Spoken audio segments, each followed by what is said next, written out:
আল্লাহর রাসূলের হাদিসে দাজ্জাল শব্দটা বিভিন্ন হাদিসে বিভিন্ন ব্যাখ্যায় ব্যবহৃত হয়েছে। এই সবগুলি একত্র করলে দেখা যায় হাদিসের ভাষায় দাজ্জাল তিন প্রকার। হাদিসের ভাষায় দাজ্জাল কত প্রকার? তিন প্রকার। এক প্রকার দাজ্জাল আছে খুদা হওয়ার মিথ্যা দাবিদার, এইটাকেও হাদিস শরীফে রাসূল দাজ্জাল বলেছেন। আরেক প্রকার দাজ্জাল আছে নবী হওয়ার মিথ্যা দাবিদার, এটাকেও হাদিস শরীফে আল্লাহ রাসূল দাজ্জাল বলেছেন। আরেক দল নবীর তরিকা বাদ দিয়া মন গড়া তরিকা মতো সওয়াবের কাজ করে, এটাকে আল্লাহ রাসূল হাদিস শরীফে বেদাত বলেছেন। এই বেদাতীদেরকেও হাদিসে আল্লাহ রাসূল দাজ্জাল বলেছেন। তাহলে হাদিসের ভাষায় দাজ্জাল কত প্রকার?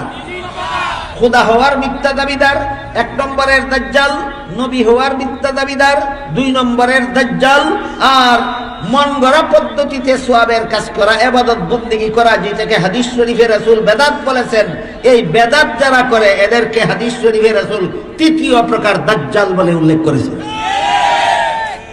এই তৃতীয় প্রকার দাজ্জাল সম্বলিত একটা হাদিস সহিহ মুসলিম শরীফে উল্লেখ আছে।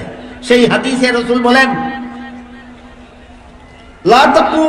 সেই হাদিসে রাসূল বলেন, সায়াকুনু ফি আখিরিজ জামানি দাজ্জালুনা কাজ্জাবুনা ইয়াতুনাকুম বিআহাদিস লাম তাসমাউ আনতুম ওয়ালা আবাউকুম ইয়্যাকুম ওয়া ইয়্যাহুম লা ইউদিল্লুনাকুম ওয়ালা ইফতিনুন।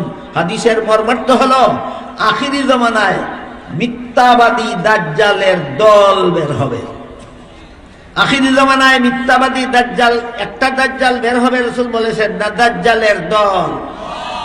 রাসূল বলেন আখিরি জামানায় মিথ্যাবাদী দাজ্জালের দল বের হবে।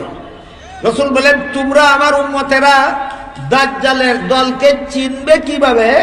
দাজ্জালের দলকে চিনার সহজ ব্যবস্থা হলো শরীয়তের দলিল দ্বারা প্রমাণিত আমল করে না, মন গড়া যুক্তি দিয়া সওয়াবের নামে আমল করে। শরীয়তের দলিল সম্মত আমলের নাম বেদাত না মন গড়া যুক্তির আমলের নাম বেদাত? মন গড়া যুক্তি দিয়ে আমল করার নাম বেদাত। আল্লাহ রাসূল বলেন এরা হইল তৃতীয় শ্রেণীর দাজ্জাল। এই দাজ্জালদের ব্যাপারে রাসূল তার উম্মতকে চিরস্থায়ীভাবে সতর্ক করে দিয়ে বলেন,